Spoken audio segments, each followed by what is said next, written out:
Bonjour tout le monde et bienvenue dans cette nouvelle vidéo. Alors aujourd'hui il s'agit d'un nouveau point lecture dans lequel je vais vous parler des 8 derniers romans, livres que j'ai pu lire ces derniers temps. Avant de commencer, je tiens à vous remercier comme d'habitude pour toute votre participation, vos commentaires, vos pouces, etc. Ça me motive énormément, donc je vous remercie très chaleureusement du fond du cœur. Et puis n'hésitez pas encore, comme d'habitude, à commenter, à me dire si les livres dont je vais vous parler font partie de votre pile à lire ou pas, si vous les avez déjà lus ou pas, s'ils vous intéressent ou pas. Bref, dites-moi ce que vous en pensez. Et puis n'hésitez pas aussi à me dire ce que vous, ces derniers temps, au mois de novembre, au mois de décembre, ce que vous avez lu et si vous les avez appréciés, ça me donne toujours des idées pour de prochaines lectures. Si vous êtes trop timide, n'hésitez pas à mettre un emoji cœur ou cœur brisé, puisque là on va parler donc de livres que l'on a lus, donc que l'on a soit aimé, soit pas trop aimé. C'est parti tout de suite, je commence avec le premier roman, je fais dans l'ordre chronologique. Il s'agit du second tome de La Ville sans vent, écrit par Éléonore de Villepoix et publié chez Hachette. Je ne vais évidemment pas vous spoiler ce tome 2, mais je vais quand même vous rappeler très rapidement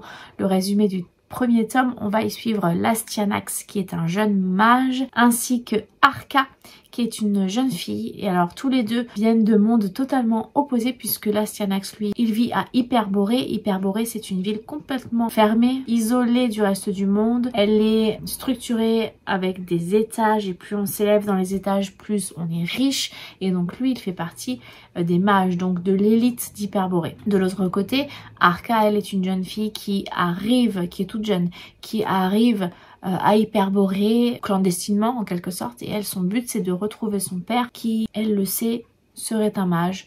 Donc voilà, ils vont se rencontrer, l'Astyanax va faire d'Arca sa disciple et il va leur arriver plein de choses parce qu'il va y avoir des complots à déjouer, etc. Le tome 1 j'avais beaucoup aimé, surtout aussi la plume de l'autrice, et là pour ce deuxième et dernier tome de duologie je n'ai pas été déçue. Je lui ai mis 4,5 sur 5, un tout petit peu moins que pour le tome 1 parce que, alors c'était une excellente lecture, ça je ne peux pas dire le contraire, mais j'avais lu le tome 1 il y a quelques mois, je sais plus, en juin, juillet peut-être, je sais plus exactement. Et en fait, j'ai attendu trop longtemps. Il y a eu plein d'éléments, notamment de certains personnages, de leur rôle, de leur implication, etc. que j'avais quand même pas mal oublié. Et du coup, de me remettre dans l'histoire, ça m'a pris du temps. Il y a certains personnages et certains liens que j'avais encore du mal à faire. Donc ça m'a un peu gâché ma lecture. Voilà, c'est le seul petit bémol, le fait que je n'ai pas réussi à rattacher tous les wagons. Donc du coup, j'ai pas forcément pu apprécier toutes les petites subtilités de l'histoire.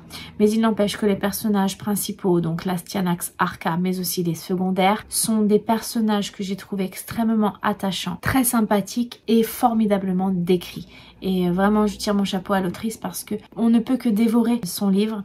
Et encore une fois, après avoir lu Bruxelles, après avoir lu le tome 1 de La Ville sans vent, et là maintenant, après avoir lu le tome 2, j'ai vraiment hâte de la retrouver dans autre chose, une autre histoire, une autre aventure en tout cas. Je serai au rendez-vous, ça c'est sûr et certain. On passe avec cette lecture par toutes les émotions possibles, que ce soit le rire, la peur, la tristesse, la joie, la colère parfois. Donc c'est que forcément c'est une histoire qui a été réussie. Et c'est forcément ce que l'on attend lorsque l'on a une excellente lecture. Et ça a été le cas. Et j'ai adoré et vraiment je vous le conseille très fortement parce que ça nous fait voyager, ça nous fait rêver et ça nous fait vivre plein d'émotions différentes. C'est juste excellent. En ce qui concerne la citation, il s'agit d'un petit dialogue entre deux personnages, un malfrat et je ne sais plus l'autre personnage, mais c'est un héros de notre histoire. Donc le malfrat lui dit: où est-ce que tu as caché le vif azur? Le vif azur c'est un élément hyper important pour la magie du monde. Et donc le héros, mais je ne sais plus qui c'est, je l'ai pas noté, lui répond: dans un lieu introuvable, quelque part entre ton intégrité morale et tes talents de mage. Et il y a quand même une petite dose d'humour et ça j'aime beaucoup. On enchaîne avec un coup de cœur. Il s'agit du tome 2 du Pont des Tempêtes, donc ici La Reine Traîtresse, écrit par Daniel L. Jensen et publié chez Brajlon. J'ai en ma possession le tome collector avec, comme je vous l'avais montré, une illustration à l'intérieur avec le livre qui ressemble à ça, une carte pour la couverture et puis un très joli jaspage. Bref, je vais vous rappeler très rapidement le résumé du tome 1, mais je pense que vous le connaissez. On va suivre Lara qui a été entraînée toute sa vie pour devenir une arme et elle va devoir épouser le roi d'un autre royaume qui lui possède bien un pont par lequel transitent toutes les richesses et toutes les marchandises, donc ce fameux pont des tempêtes. Et son but à elle ultime, ça va être à la fin de le tuer afin de récupérer ce royaume pour le donner à son père qui lui a fait croire toute sa vie que bien c'était donc le royaume d'Ithakana, le royaume ennemi, qui était responsable de la famine et de la pauvreté de son royaume à elle. Quand elle arrive sur place, évidemment, eh bien, elle va se rendre compte que ce n'est peut-être pas tout à fait la réalité, tout ce qu'elle a appris toute sa vie. Bref, c'était absolument fantastique. Ça a été un énorme coup de cœur pour moi, le premier tome, et ça a été également un énorme coup de cœur pour moi le second tome. C'est pas tout à fait la même chose, mais j'ai absolument adoré et c'est formidable. J'ai hâte, tellement hâte d'avoir la suite qui va se concentrer sur 2 autres personnages, il me semble. La plume de l'autrice est absolument formidable, avec des chapitres alternés qui sont très courts. Donc moi ça me plaît énormément, déjà alternés et très court, et je trouve que ça apporte une certaine rythmique à la lecture, une certaine vitesse, et ça me plaît énormément. On a aussi évidemment une intrigue qui ne laisse à Lara, Aren et tous les autres aucune minute de répit, et donc forcément à nous non plus, puisque on est toujours happé en haleine et stressé de savoir ce qui va se passer. Bref, c'est magistral la manière dont c'est écrit. Nos 2 personnages principaux, donc Lara et Aren, sont très souvent ensemble ou séparément dans des situations totalement inextricables, et on se demande bien comment ils vont faire pour s'en sortir. Et évidemment, à chaque fois, l'autrice, par un tour de passe-passe, arrive à sortir de son chapeau une solution. Ça me scotche à chaque fois, et vraiment, ça m'a fait rêver cette histoire. On a dans ce tome 2 certaines personnes du passé de Lara, je ne peux pas vous le dire, qui réapparaissent, et j'ai trouvé ça très bien. J'ai trouvé qu'ils s'intégraient parfaitement à l'histoire, ils avaient un rôle, ces personnages, et ça m'a beaucoup plu. On a une attente en fait dans ce roman, c'est que Lara et Aren finissent par se retrouver, par vivre de leur amour, profiter de leur amour, etc. Et tout le long du roman, on ne fait que souffrir avec eux pour savoir s'ils vont finalement réussir à se retrouver ou pas.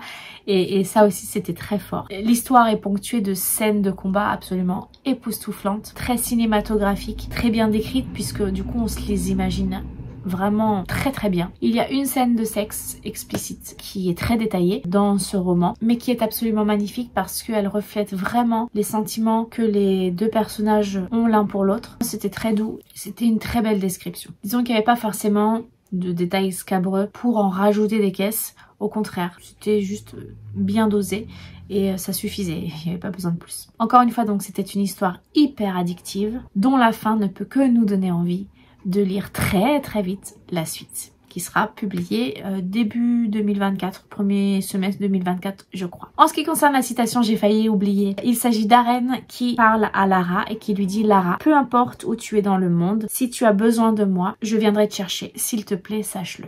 C'est très beau. On passe ensuite à une BD qui a été également un coup de cœur, et il s'agit d'un tome 4, donc je me décale comme ça, je vous montre de l'autre côté pour changer un peu.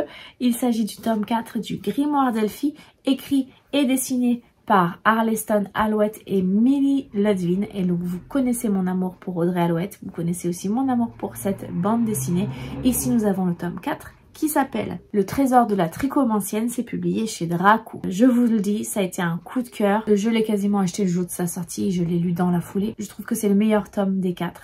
Ça a été vraiment mon préféré, avec énormément d'amour, beaucoup de bienveillance. Elphie et ses 2 sœurs qui vivent, je vous le rappelle, dans un bus anglais transformé en librairie ambulante.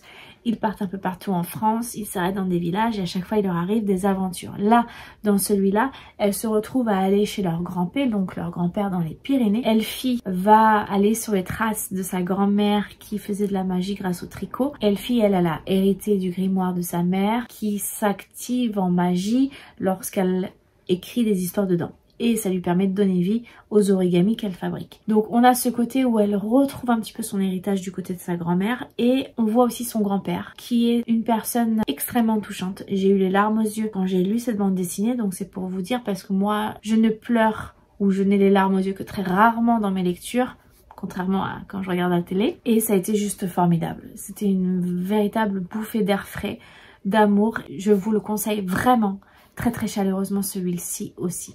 Les 4, mais vraiment celui-là, il est une petite pépite. Ensuite, je vais vous parler d'un premier tome d'une nouvelle saga que j'ai débutée, dont je vous ai présenté les tomes 2 et 3 lors de mon dernier book haul. Il s'agit donc des Royaumes du Nord. Et donc ici, le premier tome qui s'intitule La princesse étrangère, c'est écrit par Virginie Despentes et c'est publié chez Bookmark. Dans cette histoire, on va suivre la princesse Eugénie qui est la troisième née de sa fratrie et qui donc dans son royaume n'a aucun avenir tout tracé. Du moins, elle n'aura pas un rôle forcément très important. Elle est envoyée par sa famille au royaume de Sibérion, un royaume très très froid, où elle va devoir négocier un accord d'alliance puisque son royaume à elle est menacé par un autre royaume ennemi. Pour se défendre, elle ne peut que sceller une alliance avec un autre royaume, le royaume de Sibérion. Sur place, elle va donc apprendre à connaître de nouvelles traditions, une nouvelle façon de vivre, une nouvelle culture. Elle va rencontrer le roi qui est donc le Kaiser. Lors des négociations, il va être mis en jeu la main d'une princesse. Je n'en dis pas plus en ce qui concerne le résumé. Par contre, je peux vous dire que j'ai quand même plutôt bien aimé puisque je lui ai mis 4 sur 5, donc c'est quand même une très bonne lecture. Il me manque quand même un petit quelque chose pour vraiment adorer. J'ai trouvé que ce premier tome était extrêmement introductif, qu'il n'y avait pas énormément d'action, je voyais pas forcément trop où elle veut en venir par la suite parce que c'était très centré sur le quotidien de la princesse, un quotidien pas forcément très animé je dirais. L'écriture est au présent et ça, bizarrement dans certains romans ça ne me gêne pas. Mais là, ça m'a un petit peu gênée, j'ai eu un petit peu de mal à entrer dans l'histoire vraiment. Je pense que j'aurais préféré que ce soit écrit au passé simple, mais j'arrive pas trop à expliquer pourquoi. Là, cette fois-ci, le présent m'a un peu gênée. Par contre, ce qui est vraiment bien, c'est qu'au début du roman, on a une page avec des avertissements, juste ici. Du coup, je les ai lus, donc je savais, dans les avertissements, ils disent qu'il y a une scène d'agression sexuelle qui peut choquer. Et donc le fait d'être prévenu, ça permet déjà de se dire oui, je veux le lire quand même ou pas. Et puis ensuite, quand on se lance dans la lecture, on s'y attend, donc on s'y prépare. Ça m'a permis de me préparer mentalement à cette agression et lorsqu'elle est survenue vers la fin du roman, je m'attendais à pire entre guillemets et ça m'a moins choquée que si je n'avais pas été prévenue. Je sais pas trop si j'arrive bien à l'expliquer, mais c'est extrêmement important que dans les romans ils mettent ça et parfois dans certains romans eh bien ils en mettent vraiment beaucoup. Alors déjà eux comme ça leur permet de se couvrir, mais surtout ça permet au lecteur d'entrer dans l'histoire en sachant à quoi s'attendre. Et ça, je trouve ça très important. La plume est quand même très belle, très agréable, parce que je trouve que les descriptions qui étaient faites, aussi bien des paysages que des personnes, que des vêtements, que des lieux qu'elle visite par exemple, Eugénie, eh bien je trouvais que c'était vraiment très bien fait, très bien détaillé. On se les imagine plutôt assez bien. Donc ça c'est vraiment un très bon point. J'ai hâte de lire la suite, en espérant quand même malgré tout qu'il y ait un peu plus d'action et de rebondissement. La fin du tome 1 se termine par quelque chose qu'on sentait venir, forcément vu l'événement qui se passe, mais du coup ça donne quand même très envie de lire la suite et j'espère que ça sera un peu plus vif, un peu plus animé dans les autres tomes parce que voilà, il me manque quand même quelque chose et pour moi c'est pas vraiment de la fantaisie pour l'instant. Donc j'ai vraiment hâte, je mets beaucoup d'espoir sur la suite de cette trilogie qui je l'espère saura me satisfaire. En ce qui concerne la citation, il s'agit de Kovan. Kovan, c'est donc le roi de Sibérion, le Kaiser de Sibérion, qui dit « Je ne défendrai pas un pays qui ne prend pas soin de son peuple ». Ensuite, je vais passer à une romance de Noël que j'ai lue fin novembre, il me semble. Il s'agit de Comment survivre à Noël avec son ex, écrit par Ludo de Boer et c'est publié chez Hugo dans leur collection New Romance. Lorsque je vous l'avais présenté, je vous avais expliqué que Hugo New Romance met des notes, on va dire de degrés de romance et que c'était très très bien. Alors, je vous dis déjà combien je lui ai mis à ce roman. Je lui ai mis 3,5 sur 5. C'était vraiment sympa, c'était mignon, ça met bien dans l'ambiance de Noël, comme les téléfilms de Noël que l'on peut voir à la télé. Mais ça n'a pas été excellent, ça n'a pas été un coup de cœur, ça n'a pas cassé 3 pattes à un canard. Il y a plein de clichés, mais moi j'attends pas forcément d'avoir un coup de cœur dans une romance de Noël, mais plutôt d'avoir justement ces clichés et de me mettre dans l'ambiance. Voilà, en tout cas il a fait le travail, je n'en attendais pas plus. Peut-être vous donner le résumé, ça pourrait être bien. On va suivre Manon et Julien qui, depuis qu'ils sont adolescents, étaient meilleurs amis puisqu'ils habitaient le même même village des Pyrénées. Lors de leurs études, eh bien, ils ont tous les deux déménagé à Paris et ils se sont aperçus qu'ils étaient amoureux l'un de l'autre. Ils se sont mis donc en couple, sauf que Julien a fait une très grosse faute, une très grosse erreur et donc Manon a décidé de rompre. Manon est très en colère contre lui en veut beaucoup, le déteste énormément, mais lui, Julien, aime encore profondément Manon et regrette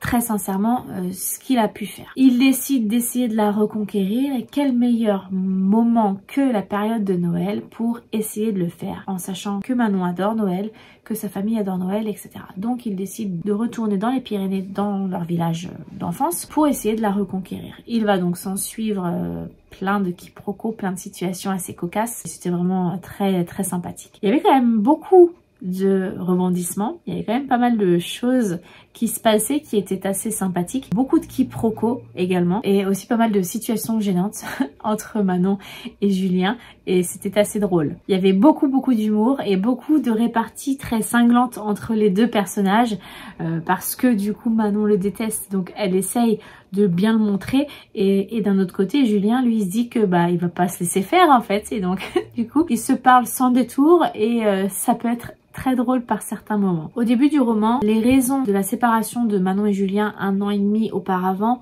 sont assez floues, mais ces raisons se dévoilent petit à petit parce qu'il y a des chapitres flashback qui ponctuent le roman du point de vue soit de Manon, soit de Julien et ça c'était vraiment super sympa j'ai trouvé parce que du coup petit à petit, alors on s'imagine, on pense savoir de quoi il s'agit, mais petit à petit du coup ça s'éclaire un peu et on finit par comprendre ce qu'il s'est réellement passé. Et le fait d'avoir des chapitres alternés du coup entre les deux personnages principaux, donc Julien et Manon, moi j'aime beaucoup, ça me plaît énormément de pouvoir connaître leurs sentiments, pouvoir vivre vraiment avec eux ce qu'ils vivent. Moi ça me plaît beaucoup, vous le savez. L'ambiance de ce roman est vraiment une ambiance très cocooning. On va le lire sous un plaid avec une bougie, un thé chaud, un chocolat chaud, peu importe. Mais voilà, c'était vraiment très doudou, très cocooning. Et ils sont entourés de leur famille qui sont pour certains un peu déjantées, pour d'autres plus classiques, mais en tout cas qui sont très aimantes et qui les entourent beaucoup, qui sont très respectueuses. Bref, il y a beaucoup d'amour, il y a beaucoup de gentillesse entre eux. Et c'est tout ce qu'on attend d'une romance de Noël. Donc ça, c'était parfait. Pendant 280 pages, 300 pages, on a cette histoire où Manon et Julien se cherchent un petit peu, etc.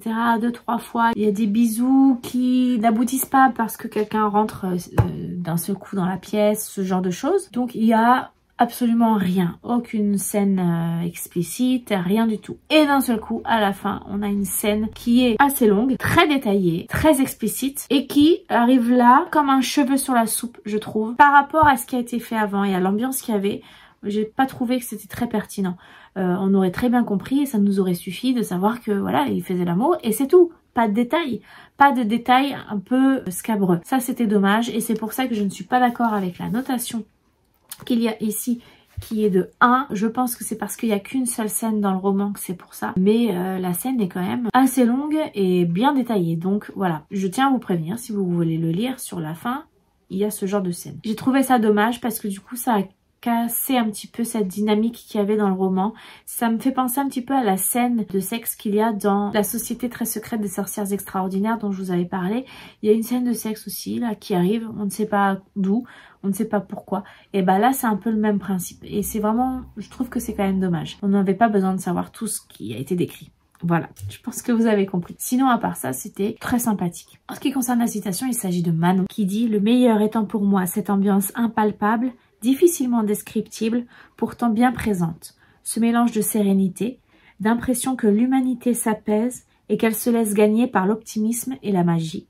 C'est ça Noël. » Et c'était tout à fait ce qui ressortait de cette lecture finalement comme ambiance. Je vais vous parler à présent d'une autre excellente lecture que je suis vraiment très contente d'avoir enfin sorti de ma palle puisque ça faisait un moment que je l'avais. Il s'agit d'un one shot et il s'agit de L'Arrache-Mot écrit par Judith Bouilloc et publié chez Hachette. Vraiment, c'est une pépite. Je lui ai mis 5 sur 5 et c'est un coup de cœur également. C'est un roman qui est absolument merveilleux. On va suivre une jeune femme qui s'appelle Iliade et qui a un don magique, c'est celui de pouvoir donner vie aux mots qu'elle lit. Donc elle travaille dans une bibliothèque et lorsqu'elle raconte des histoires, eh bien les mots sortent des pages du livre et s'animent pour prendre vie finalement sous forme de fumée par exemple. C'était vraiment formidable. Je vais commencer par vous parler de la plume de l'autrice qui est absolument divine. Elle est très agréable, elle est très poétique, elle est légère comme une plume et les pages se tournent sans qu'on s'en rende compte et ça c'est vraiment une très belle réussite. Je vous ai pas tout à fait parlé totalement du résumé,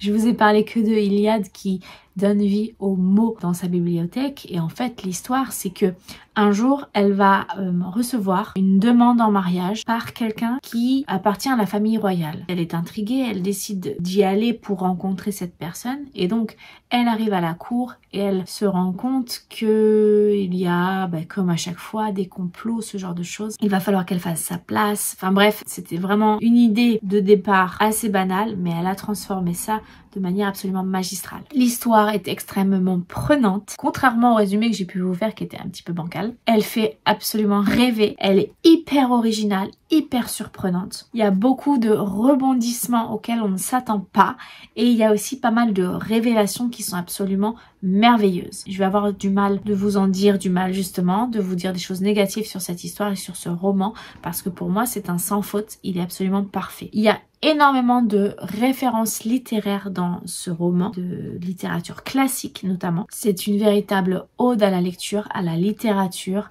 à l'amour des livres, à l'amour de la lecture. Et c'est parfaitement poétique, c'est hyper bien imagé et notamment par justement ce don qu'Iliade a de donner vie aux mots qu'elle lit. Ça fait 2 semaines, peut-être 3 semaines que je l'ai lu et je m'en rappelle encore parfaitement. Il m'a marqué vraiment profondément ce bouquin. Il y a quand même un suspense assez intense qui nous tient en haleine jusqu'à la toute fin du roman parce qu'il se passe quand même pas mal de choses. Des choses que j'ai pu voir venir, d'autres pas du tout. J'ai beaucoup apprécié aussi la relation que noue petit à petit Iliade avec cette fameuse personne qui lui demande de l'épouser.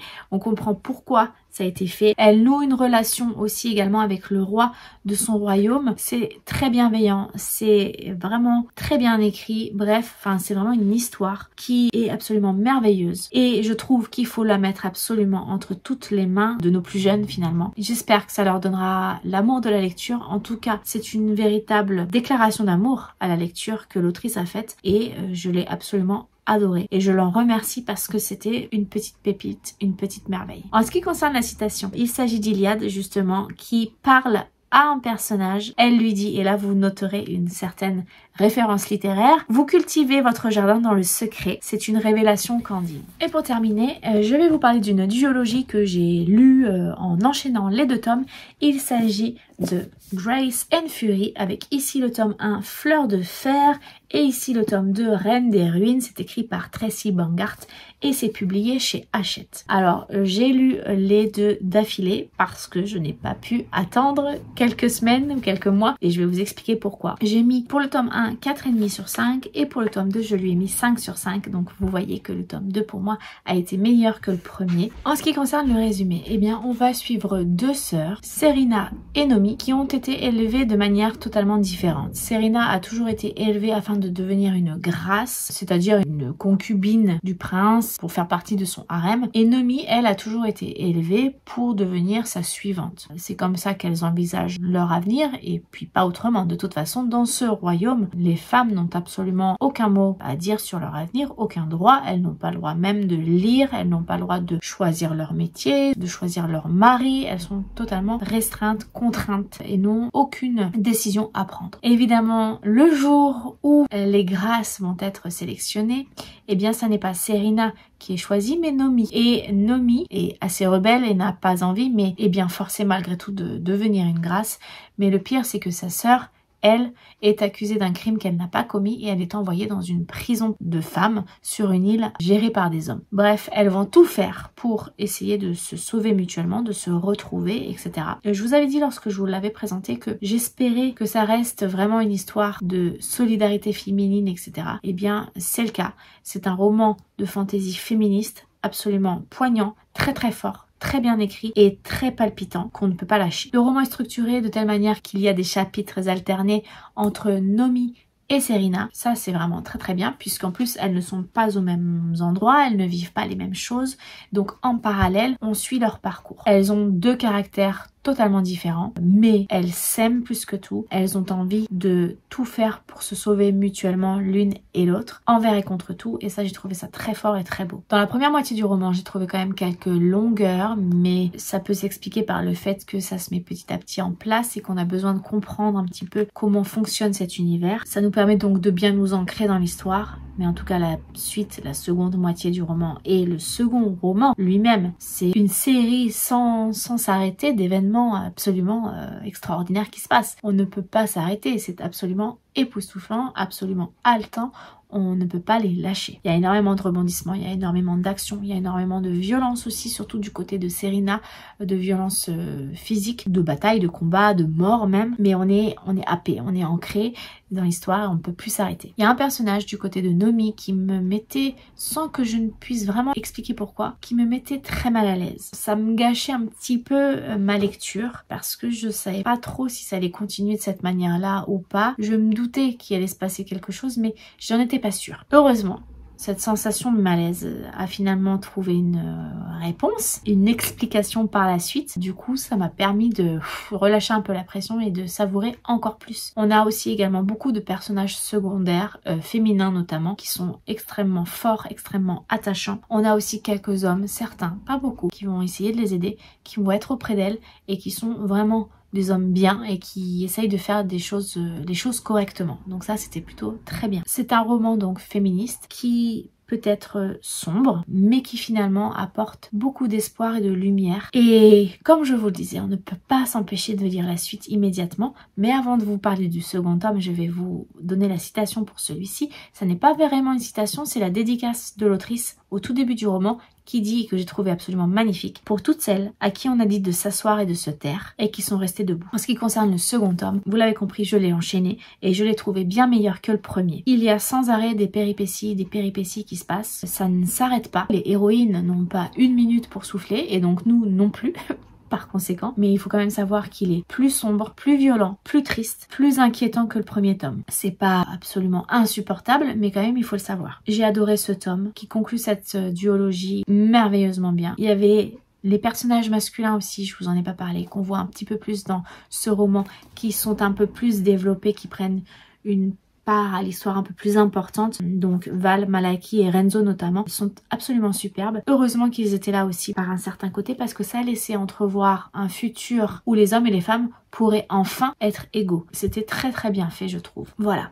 Je vous le conseille très chaleureusement, ça se lit très vite. En ce qui concerne la citation, il s'agit d'une phrase de quelqu'un, je n'ai pas noté qui. Tu verras, danser c'est un peu comme se battre, sans les coups et les morsures. Et voilà, cette vidéo est terminée, j'espère qu'elle vous aura plu. En tout cas, je vous remercie d'avoir regardé jusqu'au bout cette vidéo. N'hésitez pas à me dire en commentaire si les livres dont je vous ai parlé vous intéressent ou pas, si vous les avez déjà lus ou pas, etc. Comme d'habitude. Et puis si vous êtes trop timide, n'hésitez pas à mettre un emoji cœur ou cœur brisé. N'hésitez pas aussi à mettre un petit pouce bleu et à vous abonner à ma chaîne si ça n'est pas déjà fait. Et puis je vous souhaite de passer une très bonne journée, de faire de très belles découvertes livresques. Et je vous dis à bientôt pour une prochaine vidéo. Ciao!